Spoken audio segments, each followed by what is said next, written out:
Chapter 1. Ellis meets Bess and Iris. Ellis Harrow was a quiet boy. He had lost his parents some years ago. Now he came to live in a new house with distant relatives. He felt alone. He felt small in the world. He was not sure if this new life would give him peace. But soon he met two women who changed his days. Bess Calder was an older woman. She was soft in her talk. She looked simple but strong in her heart. People in the town thought she was strange, but Ellis felt safe when she smiled. She lived in the same house where Ellis now stayed. She welcomed him with open arms. Ellis said in a low voice, "I do not know if I will fit here." Bess touched his shoulder and said, "You are home now, Ellis. We will care for you." The second person was Iris Vale.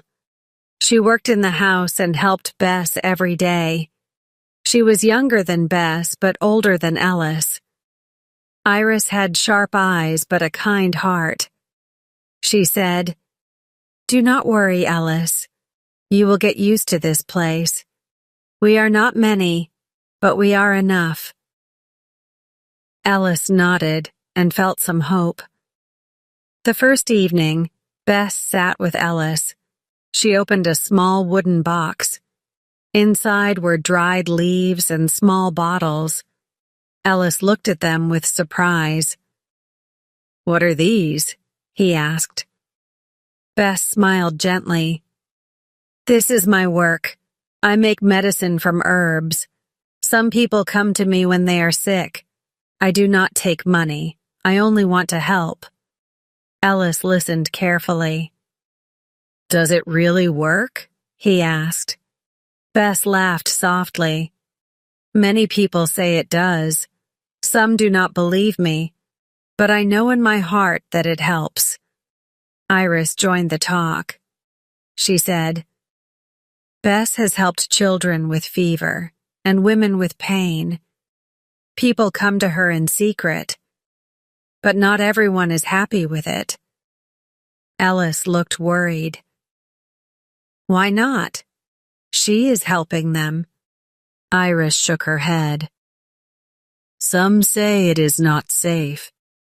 Some say she is breaking rules, but Bess does not harm anyone." Ellis looked at Bess again. He saw kindness in her eyes. He felt respect. "I believe you," he said. That night, Ellis could not sleep quickly. Thought of his parents. He thought of this new life.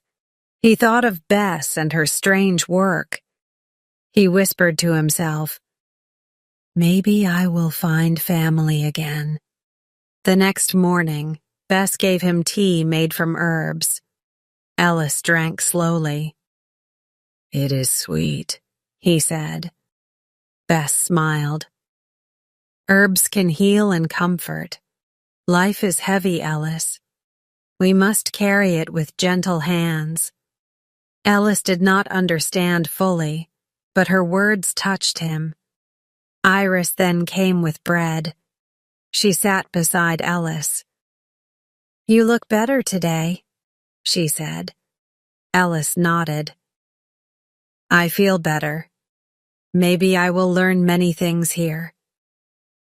Iris looked at him with warmth. "Yes, Ellis. You will learn about trust. You will learn about courage." Ellis smiled for the first time in weeks. He felt he was not fully alone now. He had two people who cared. Bess said softly, "From today, Ellis, you are not just a boy without parents. You are part of us. You are part of this small circle." Ellis's eyes filled with tears, but he did not hide them. He whispered, "Thank you, Bess. Thank you, Iris." Iris touched his hand. You do not need to thank us. Just live with us. That will be enough. Ellis looked at the small wooden box of herbs again. He thought, this secret may be important. This secret may change everything. Chapter 2. The gossip begins. Days passed slowly. Ellis felt better in the house. He often sat with Bess Calder and Iris Vale. He asked them small questions. They answered with care. He was learning about their life. But outside the house, whispers were moving from one ear to another. In the town, people had started to talk about Bess again. Fletcher Voss was the first one. He sat in the shop and told others, "That woman Bess is still making her strange herbs. She is teaching the boy too. Do you know what will happen if someone gets sick?" People listened. Some nodded.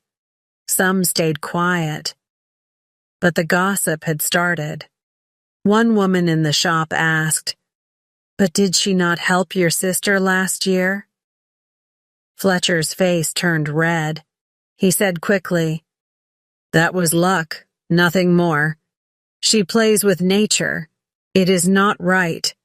The words spread like fire. Ellis did not hear these words at first. He was busy with Bess. One afternoon he asked her, "Do people respect you in the town?" Bess gave a sad smile. "Some do, Ellis, but many do not. They think I am strange. They think I do not follow the right ways."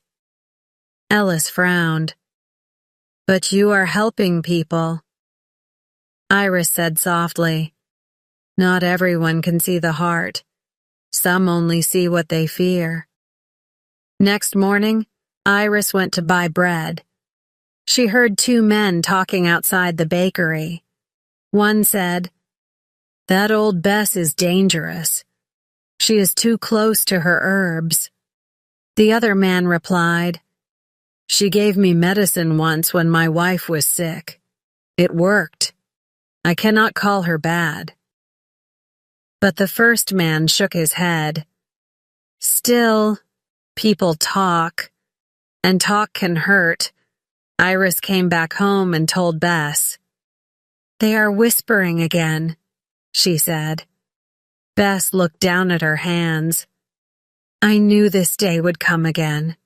Ellis felt angry. "Why do they hate you? You did nothing wrong." Bess put her hand on his arm. "Do not hate them, Ellis. They are afraid. Fear makes people blind." In the evening, Ellis went outside for a short walk. He heard two young boys laughing. "Herbs, herbs, Bess's herbs," they shouted like a song. Ellis turned red with shame. He ran back inside. Bess saw his face. "Did you hear them?" she asked. Ellis nodded. "They made fun of you." Bess spoke slowly. "Let them. I know what I am. I do not need their praise."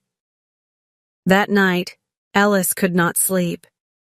He thought of the boys, of Fletcher, of the whispers in the town. He whispered to himself, "Why can people not see the truth? Why can they not see her heart?" One Sunday morning, Fletcher Voss stood outside the church. He spoke loudly to the group of people. "Bess Calder is no saint. She hides in her house. She mixes leaves and water and calls it medicine. One day someone will fall ill, and she will be the cause." The people around him nodded in fear. Some did not agree, but they stayed silent. Silence gave Fletcher more power. Inside the house, Bess was quiet that day. She sat with her wooden box of herbs but did not touch it. Ellis watched her. He said, "Do not stop. Please do not stop, Bess." She looked at him with tired eyes. Ellis, sometimes the weight of words is heavy, heavier than stones. Iris held Bess's hand. We will carry it together, she said. Ellis felt a storm building outside, but he also felt a circle of love inside. He promised himself that he would stand with Bess and Iris, no matter what others said. The gossip had begun. It was only words for now. But Ellis knew in his heart that words could grow sharp like knives. He looked at Bess and thought, this is only the beginning. Chapter 3. Pressure from the town. The gossip did not stay small. It grew louder each day. Fletcher Voss went from shop to shop. He said the same words again and again. Bess Calder is dangerous. She is filling the boy's head with lies. Someone must stop her. People repeated his words until even those who knew the truth began to doubt. One afternoon, Sheriff Eben Cross came to the house. He knocked hard on the door. Iris Vale opened it. Her hands shook a little. Sheriff, why are you here? She asked. He stepped inside and looked around. His face was serious. I have heard too many talks, he said. People are not happy. Bess, you must stop this medicine work. Bess Calder was calm. She stood straight and looked at him. Sheriff, I do not harm. I only give comfort to those who come to me.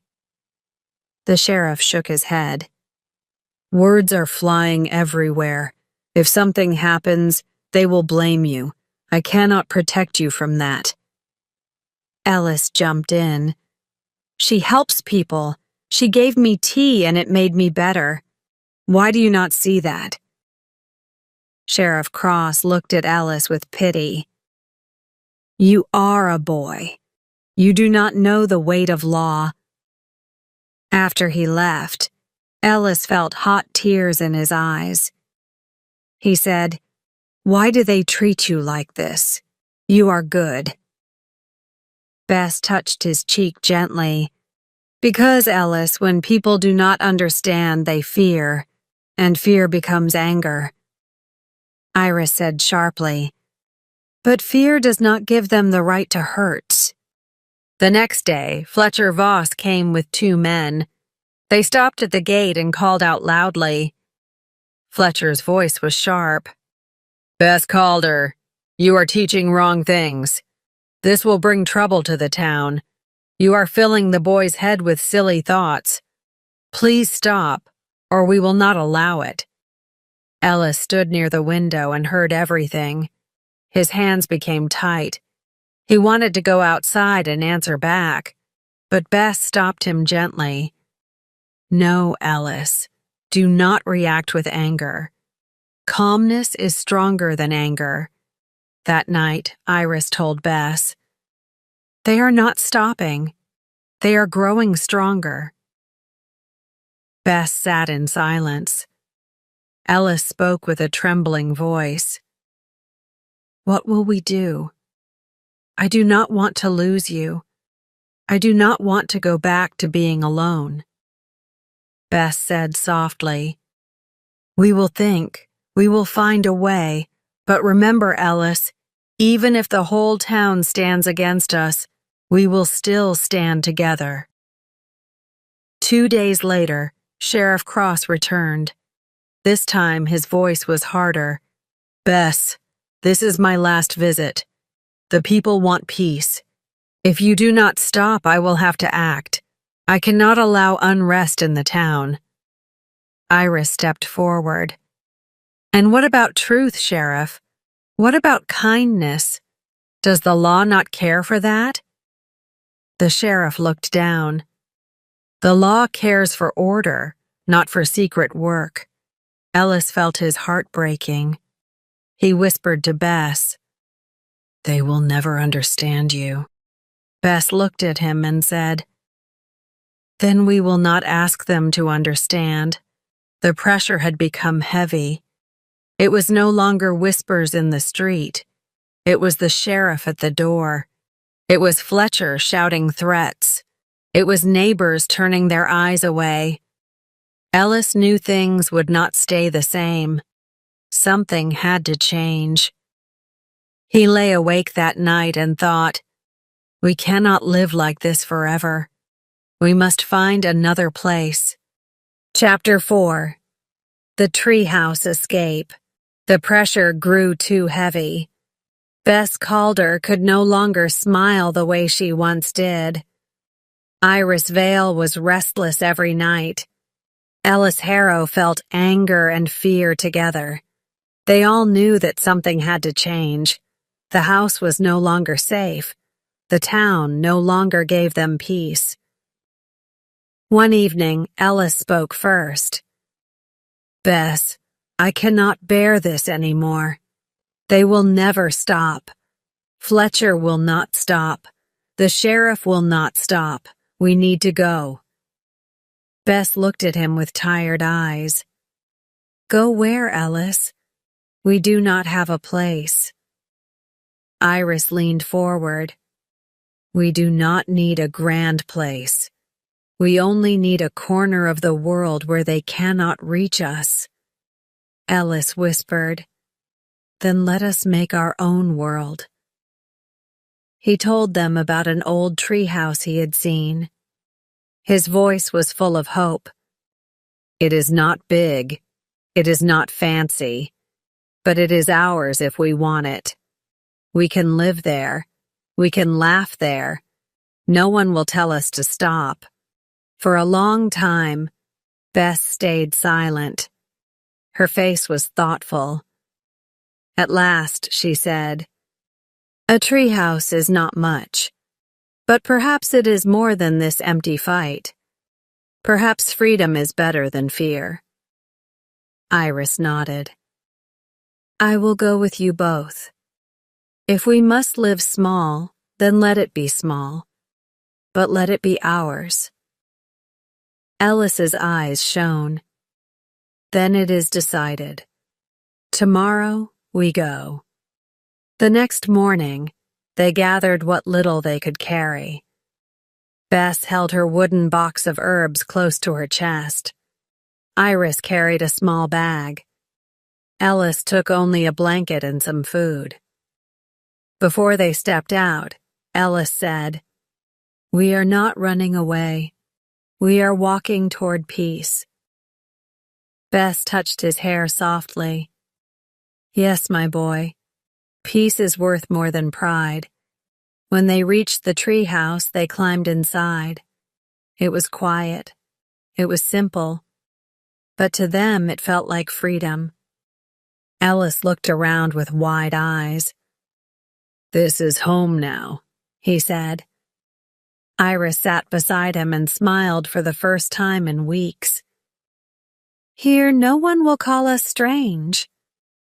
Bess placed her box on the floor. "Here I can still be myself. No law, no gossip, no threats. That night they shared bread and tea. The taste was plain, but the moment was sweet. Ellis said softly, "I feel safe. For the first time, I feel safe." Bess looked at him. "Ellis, remember this.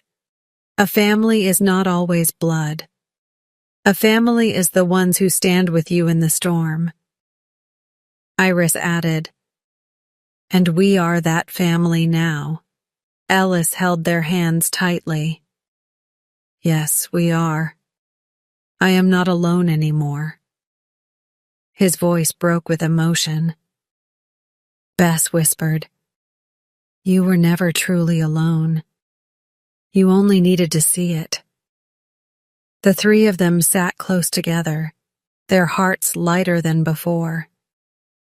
They knew the world outside had not changed. Fletcher would still gossip. The sheriff would still judge. But inside the small wooden walls, they felt strong.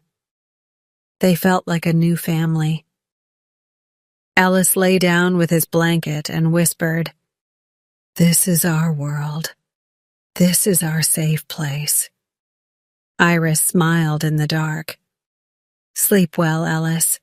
Tomorrow will be kinder." Bess closed her eyes and prayed softly. "Let this peace stay with us. Even if the world refuses to understand, the escape was done. The fight was behind them. For now, they had found a home." Chapter 5. Life in the Treehouse. The first days in the treehouse were strange, but they were also beautiful in their own way. Ellis Harrow woke each morning with a lighter heart. He looked at Bess Calder and Iris Vale and felt a warmth he had not known before. There were no loud knocks at the door. There were no angry voices calling them names. Only the three of them together, trying to make a small life in a small place. Ellis said one morning, "Bess, this is the first time I feel happy when I open my eyes. Before I was afraid of every day. Now I want the day to begin." Bess smiled at him. "That is because you are living with peace, Ellis. Peace is food for the heart." Iris nodded and added, "Here we decide how to live. No one tells us what to do. They made their days simple. They ate bread, they drank tea, and they shared stories. At night they laughed quietly. Ellis began to ask Bess more about her herbs. "Why do you keep making medicine if it brings you so much pain?" he asked her. Bess touched the small wooden box she had carried from the house. "Because, Ellis, this is who I am. To heal is not only my work, it is my way of giving love. If I stop, I will lose myself." Iris looked at Ellis and said, "And she is right. A person must do what keeps their heart alive." Ellis thought about this for a long time. Then he whispered, "Maybe I will also learn to heal. Maybe I will learn from you." Bess looked surprised but happy. "If you wish, Ellis. But healing is not only about leaves and water. Healing is about seeing pain and not turning away." Ellis nodded with serious eyes. One afternoon, Ellis laughed for the first time in many months. He told Iris, "I feel like a boy again. I thought I had lost that part of me." Iris placed her hand on his shoulder. "You did not lose it, Ellis. You only needed a place where it was safe to laugh. Even in the treehouse, they sometimes felt fear of the outside world.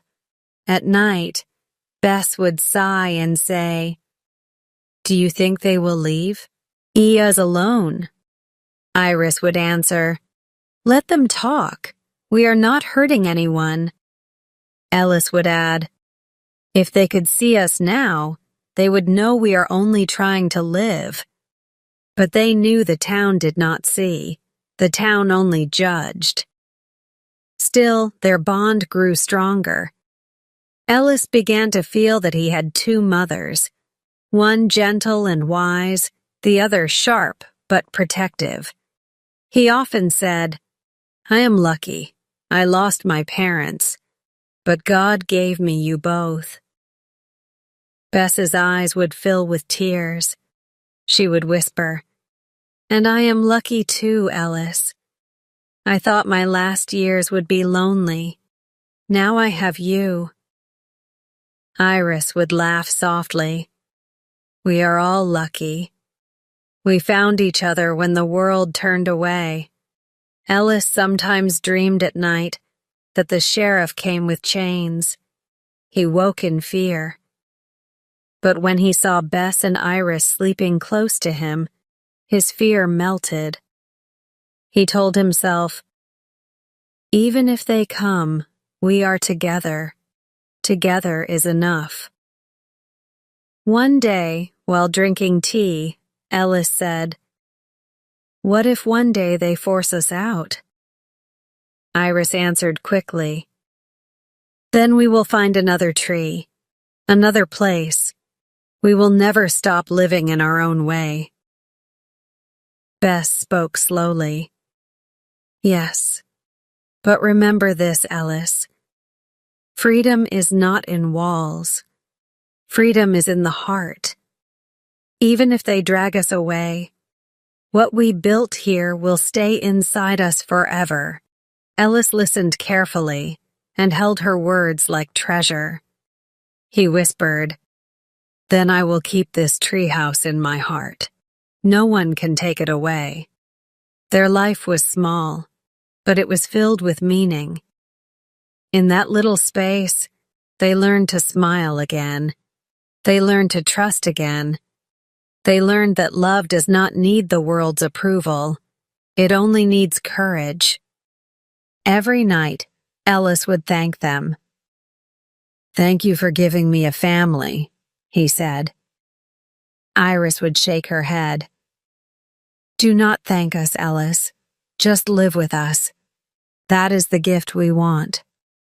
Bess would add softly, "And love us when it is hard. That is enough." The treehouse became more than wood and nails. It became a symbol of their bond.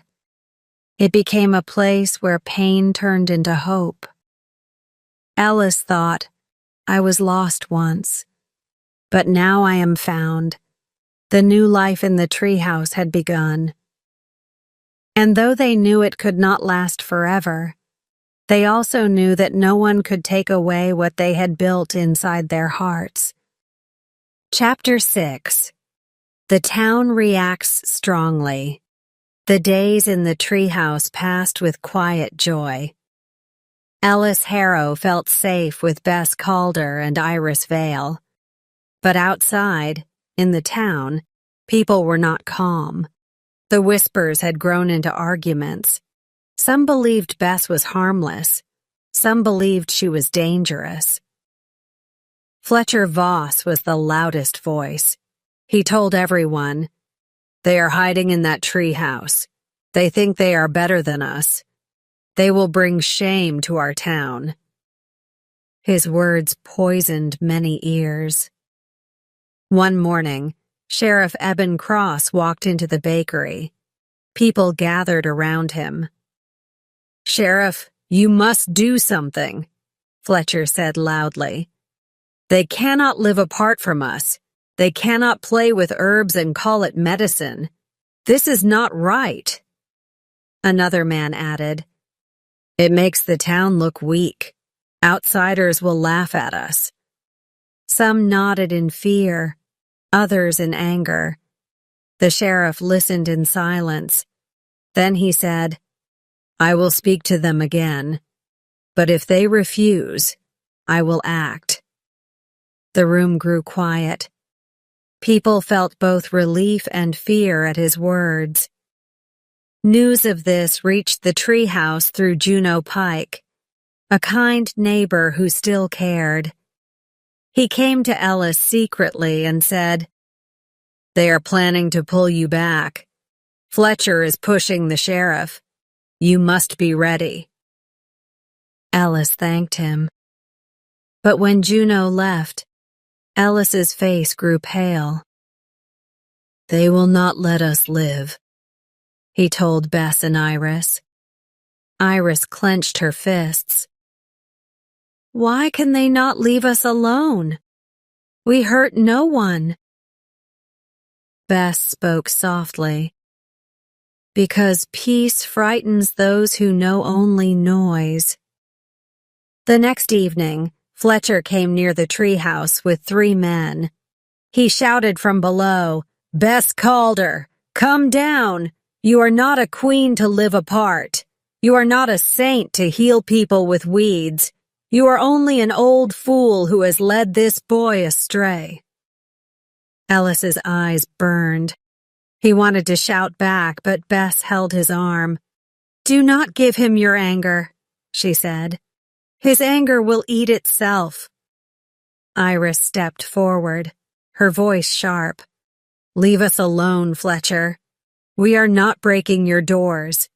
Do not wreak ours." Fletcher laughed cruelly. "Doors? You sit in a toy house, but the law will not protect you here. Remember that." He walked away with his men, leaving behind a shadow of threat. Ellis sat down, shaking with rage. "Why does he hate us so much?" he asked. Bess answered gently, "Because he cannot understand us. And when people cannot understand, they try to destroy." Iris looked at Ellis and whispered, "But we will not break, Ellis. Not yet. We are stronger than his words, but the town was growing restless. In the church, some spoke against Bess. She thinks she is above God's law," one woman said. Another man replied, "But she healed my daughter." The room divided into two sides. Some wanted to let her live in peace. Some wanted her brought back by force. The argument became so strong that even friends stopped talking to each other. Ellis felt the tension. He told Bess, "They are splitting the whole town because of us." Bess looked at him with sad eyes. "Then we must carry this weight carefully. Sometimes, Ellis, standing for love breaks more than one wall." Iris added, "But we will not bow to Fletcher. Never." One night, Rhett Mallory, a young man from the town, came to visit. He whispered, "Ellis, I stand with you. Many of us do. We cannot say it loudly, but we believe you are right." Ellis smiled for the first time that day. "Thank you, Rhett. Your words are light in this dark time." Rhett gripped his hand. "Hold on. Do not give up." Then he left quickly, afraid of being seen. The next morning, Sheriff Cross himself arrived at the treehouse. His face was tired. "Bess, Iris, Ellis," he called out. "You cannot stay here forever. The town will not allow it. Fletcher is gathering more people. This must end." Ellis cried out, "But we are safe here. We are hurting no one." The sheriff sighed. "That may be true, boy. But sometimes truth is not enough. Order is stronger than truth." Bess stepped forward. Her voice was calm but firm. "Sheriff, we will not come down today. We need time. Let us live in peace a little longer." The sheriff looked at her, then turned away. "Time is short, Bess. I cannot hold them back much longer." When he was gone, silence filled the treehouse. Ellis whispered, "They are coming for us. I can feel it." Iris placed her arm around him. "Then we will stand together when they come." Bess closed her eyes. "Yes, together. That is all we have, and that is all we need." The town was now watching closely. Every word, every whisper, every visit carried weight. The peace of the treehouse was breaking. The storm was almost here. Chapter 7. The Hardest Choice. The days in the treehouse felt shorter now. The air around them carried weight. Ellis Harrow knew that something was near. Bess Calder tried to smile, but her hands shook when she held her wooden box. Iris Vale became sharper in her words. She argued with every whisper outside, even when no one was there to hear. One evening, Juno Pike came again in secret. He looked worried. Fletcher Voss has called a meeting.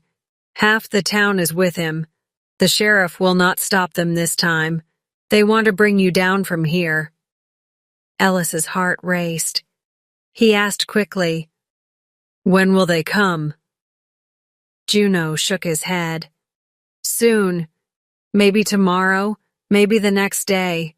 Please be ready." Then he left in silence. Ellis turned to Bess and Iris. "We cannot wait for them to drag us out. We must decide now."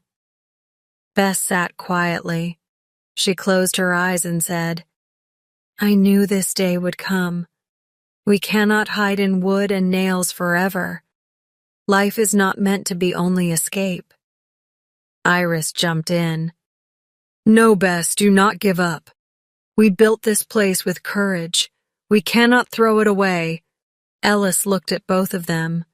His voice shook. "I do not want to lose you. Here I found a family.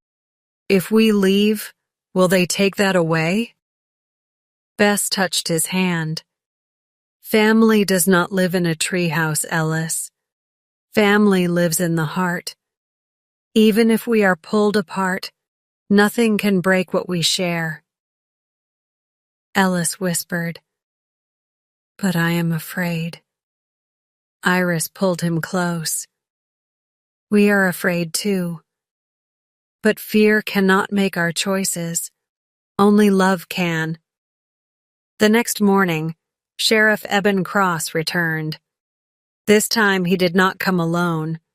Several townspeople stood behind him, their faces hard. Fletcher Voss smirked at the front. "It ends today," Fletcher said. "No more hiding, no more lies." The sheriff raised his hand for silence. "Bess, Iris, Ellis," he called. "You must come down. The town will not accept this any longer. If you refuse, I will have to use force." Ellis shouted from above. "We are not criminals. Why do you treat us like this?" Fletcher laughed. "Because you think you are special, but you are not. You are only trouble." Iris answered back sharply. "You call kindness trouble? You call peace a crime?" The crowd murmured, divided between anger and doubt. The sheriff's voice grew louder. "Enough! You must choose. Come down willingly or be brought down." Bess stepped forward. Her voice was calm but full of sorrow. "Sheriff, we have done no harm. We only wanted to live in peace.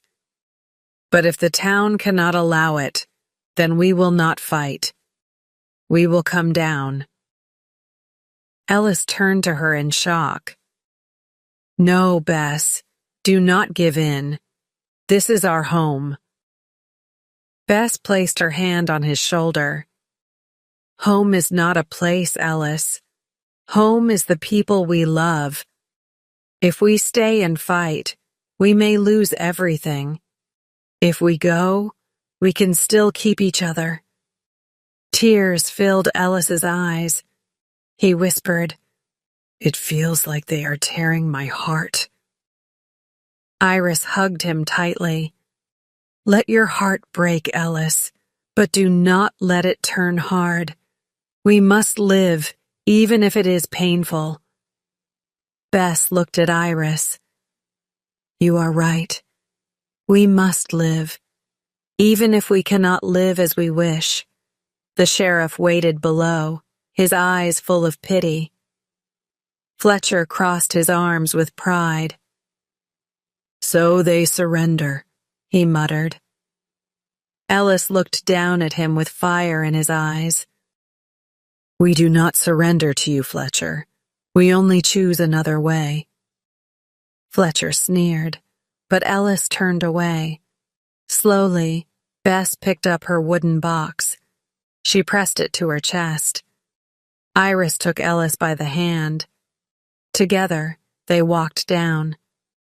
The people moved aside as they stepped onto the ground. The crowd was silent for a moment, watching this small family stand tall even in defeat. Ellis felt his heart breaking, but Bess's words echoed inside him. Home is the people we love. He held their hands tighter. He whispered, "We are still a family. They cannot take that." Bess nodded with tears. Iris whispered, "Yes, Ellis, they cannot take that. The hardest choice had been made. They would leave the treehouse behind, but they would not leave each other." Arr! Chapter 8. Back to life. Ellis Harrow walked slowly between Bess Calder and Iris Vale as they left the treehouse behind. His hand was in Iris's hand, his eyes on Bess. The little world they had built had ended, but the bond between them had not. He wanted to look back again and again, but Bess whispered gently, "Do not turn, Ellis. What we built there is already inside us. It will never leave." Ellis swallowed his tears. He tried to believe her. The town was quiet as they returned. Some people looked away. Some looked with pity. Fletcher Voss stood on the street corner, smiling with pride. "I told you," he said loudly to anyone who would listen. "They think they can live apart, but they are back like the rest of us." Iris's voice shook with anger, but she held it inside. She only squeezed Ellis's hand harder. Sheriff Eben Cross met them at the edge of the street. His face was tired. "Bess," he said, "I hope you understand. I had no choice." Bess looked at him with calm eyes. "I do not blame you, Sheriff. You chose order. We chose peace. Both choices have their cost." Ellis stared at the sheriff and asked, "Did you ever think we only wanted love?" The sheriff could not answer. He lowered his eyes and walked away. Back in the house, everything felt different. Ellis sat in the corner. "It feels empty," he said softly. Iris knelt beside him. "It feels empty because we tasted freedom. Once you taste it, you cannot forget it." Bess joined them. "Do not see this as the end. See it as another step. What we lived in that treehouse will guide us now." Ellis shook his head. "But everyone thinks we lost." Bess smiled gently. "We did not lose, Ellis. We chose to protect what cannot be taken. Our family. The treehouse was wood. But the love we shared there is stronger than any wall." Iris added, "And Fletcher can never steal that. Not with all his gossip. Not with all his shouting." The next days were heavy, but Ellis noticed something. A few people from the town came quietly on. A woman said, "My child is sick again. Can you help, Bess?" Another man whispered, "Your herbs saved my wife last year. Please do not stop." Ellis's eyes widened. "So they still believe in you?" Bess nodded. "Even when voices are loud, hearts still whisper truth." People know Fletcher continued to spread poison, but now Ellis saw it differently. "He is afraid," Ellis told Iris one evening. "Afraid of someone living free." Iris smiled. "You are learning, Ellis. Fear makes people cruel. But we will not live in fear. One night, Ellis sat with Bess and Iris in silence. After a long pause, he said, "I thought the treehouse was our home, but now I know something else. Home is not a place. Home is the people who hold you when the world pushes you away." Bess's eyes filled with tears. She whispered, "You have learned the truth, my boy." Iris hugged him and said, "And you will never forget it." Time passed. Life in the town went on. People worked, people argued, and people forgot quickly. But Ellis, Bess, and Iris did not forget. The treehouse stayed alive inside them. Sometimes Ellis dreamed of climbing back into it. He told Bess, "I see it every night." Bess smiled. "That is because it lives in your heart. That dream is stronger than the town's rules." Ellis grew stronger from the experience. He no longer felt like a lost boy. He felt like someone who had lived through fire and still carried love. He told Iris, "They can break walls, but they cannot break what we built together." Iris answered, "Yes, Ellis. We walked out, but we did not walk away." On the last night of summer, Ellis looked at both of them and said, "I am not the same boy who came here. I have changed forever, and I am glad, because even pain can teach us to love harder." Bess pressed his hand. "You are right. The world tried to silence us, but instead it gave us a louder voice in our hearts." Iris added, "And that voice will guide us wherever we go." Ellis leaned his head against Bess's shoulder and closed his eyes. He whispered, "The treehouse will always be alive in me."